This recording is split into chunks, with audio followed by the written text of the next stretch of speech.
बच्चों, आज हमारे ऑनलाइन ग्रामर क्लास में फिर से आप लोग का स्वागत है। आज का टॉपिक है अपठित गद्यांश, जो एग्जाम में 5 या 10 मार्क्स के पूछे जाते हैं। हमें गद्यांश को कैसे शॉर्ट फॉर्म में पढ़ना है और उससे संबंधित क्वेश्चन का आंसर देना है, इस विषय में जानकारी प्राप्त करें। अपठित अंश, अपठित का अर्थ है, इस शब्द का अर्थ है उपसर्ग तथा पठित शब्द से मिलकर अपठित बना है। उपसर्ग निषेधवाची है, जिसका अर्थ होता है नहीं, तथा पठित शब्द का अर्थ है पढ़ा हुआ। अतः अपठित शब्द का अर्थ जो पढ़ा हुआ नहीं है, अर्थात गद्य का काव्य के ऐसे अंश जो पहले से पढ़ा हुआ नहीं हो। इस प्रकार कुछ अपठित गद्यांश के बारे में जानकारी लें। बोधन, सबसे पहले हमें समझना है बोधन का अर्थ। बोधन का अर्थ है समझना। इस तरह पठित अंश दिए जाने का अर्थ है बोधन का मूल्यांकन करना। छात्र को इस योग्यता का मूल्यांकन करना जिससे यह पता चल सके कि दिए गए अपठित अंश को छात्र ने पढ़कर समझ लिया है अथवा नहीं। भाषा के मुख्य रूप से 4 कौशल होते हैं। पहला, सुनना, श्रवण, उच्चारण, वाचन तथा लेखन। इसको शॉर्टकट में हम लोग सुबोपली की संज्ञा दी है।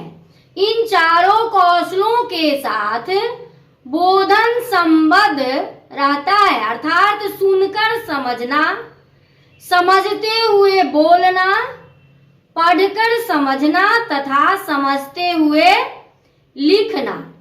यहाँ कुछ गद्यांश छोटा सा इस प्रकार से मैं ली हूँ। इस गद्यांश को आप ध्यान से समझें। एक बार समझ में ना आए तो इसे 2 या 3 बार पढ़ें, समझें। इसके बाद इससे संबंधित कुछ प्रश्न के उत्तर आप ध्यान पूर्वक दें। सबसे पहले मैं बताने जा रही हूँ इनके कुछ नियम। गद्यांश के कुछ नियम होते हैं। इस नियम को समझना हमारे लिए अति आवश्यक है। सबसे पहले हमें जानना है गद्यांश को प्रारंभ से लेकर अंत तक पढ़ना। इसे अच्छे से पढ़ना आवश्यक है। जब तक हम इस अंश को पढ़ेंगे नहीं, इस गद्यांश को पढ़ेंगे नहीं, समझेंगे नहीं, तो आंसर नहीं दे सकते हैं। पहली बार के अध्ययन में पूरे गद्यांश को समझने की शीघ्रता नहीं करनी चाहिए। इसे इतना ही समझना चाहिए गद्यांश किस विषय पर है, लेखक अपनी कौन सी बात इसके द्वारा समझाना चाहता है। गद्यांश का अध्ययन करते समय कठिन शब्दों, कठिन वाक्यों, मुहावरों आदि को रेखांकित कर ले। 3 बार इसे पढ़ते हुए कठिन अंश पूर्णतया स्पष्ट हो जाता है। अब गद्यांश तथा प्रश्न भाग को समझते हुए एक एक प्रश्न को क्रमशः दोबारा पढ़ना और समझते हुए आंसर देना चाहिए। सारी शंकाएं दूर हो सकती है। इसके बाद लिखने की कोशिश करें। तो हम इस गद्यांश को पढ़ें। हम लोग इस गद्यांश को पढ़ें, समझें और फिर इसके संबंधित क्वेश्चनों का प्रश्नों का उत्तर दें। तो हम इसे सबसे पहले ध्यान से पढ़ेंगे। ज्ञान तभी उपयोगी होता है जबकि हम उसका प्रयोग परिस्थिति, काल और स्थान के अनुसार करते हैं। ज्ञान के सिद्धांतों को हमारे संस्कारों का सोचने की प्रणाली का अंग बन जाती है, परंतु वे कभी कभी जीवन में ठीक से प्रयोग नहीं किए जाते। सदा सत्य बोलो, बड़ों का कहना मानो, कभी क्रोध ना करो और जैसे सिद्धांतों कब, कहाँ और कैसे प्रयुक्त किए जाने चाहिए, यह एक समस्या रहती है। किसी की जान बचाने के लिए झूठ बोलना सत्य से अधिक उपयोगी हो सकता है। अन्यायपूर्ण आज्ञा का विरोध आज्ञा पालन से श्रेष्ठ कहला सकता है और दुराचारी पर क्रोध और उसे दंड देना मंगलकारी हो सकता है। इस गद्यांश का अगला भाग हो सकता है। इस प्रकार व्यक्ति के विकास को सामाजिक विकास से इस प्रकार जोड़ा गया है कि दोनों को अलग अलग करके परिस्थिति, काल और स्थान के अनुरूप ढालने का अर्थ ही यह है कि हम ज्ञान को समाज से जोड़कर देखते रहे हैं। कर्म रहित जीवन ज्ञान के होते हुए भी बेकार है। सिद्धांत बेड़ियां बन जाती है यदि उनका प्रयोग जीवन में न किया जाए। तो बच्चों, आपने इस गद्यांश को ध्यान से सुना, समझा, तो कुछ प्रश्नों के उत्तर आप ध्यान पूर्वक सुने और देने की कोशिश करें। मगर मैं अभी इस प्रश्नों के उत्तर आपको बता दे रही हूँ ताकि आपको आगे जाकर के कोई प्रॉब्लम ना हो। अभी फिलहाल मैं प्रश्नों के उत्तर सहित बताने जा रही हूँ।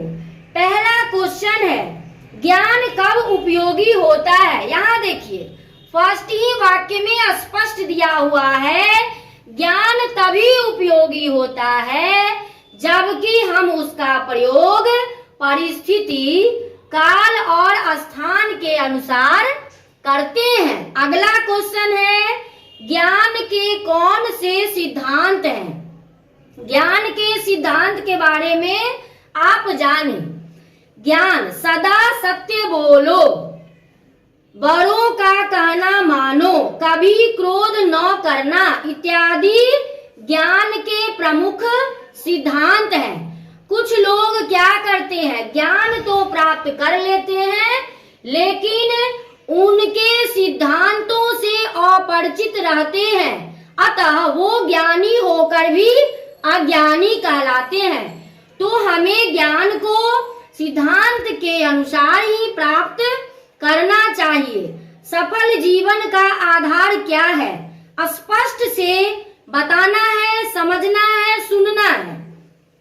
हमारे देश में व्यक्ति के विकास को सामाजिक विकास से इस प्रकार जोड़ा गया है कि दोनों को अलग अलग करके तो देखा ही नहीं जा सकता। अतः जीवन में ज्ञान और क्रिया का समन्वय ही सफल जीवन का आधार है।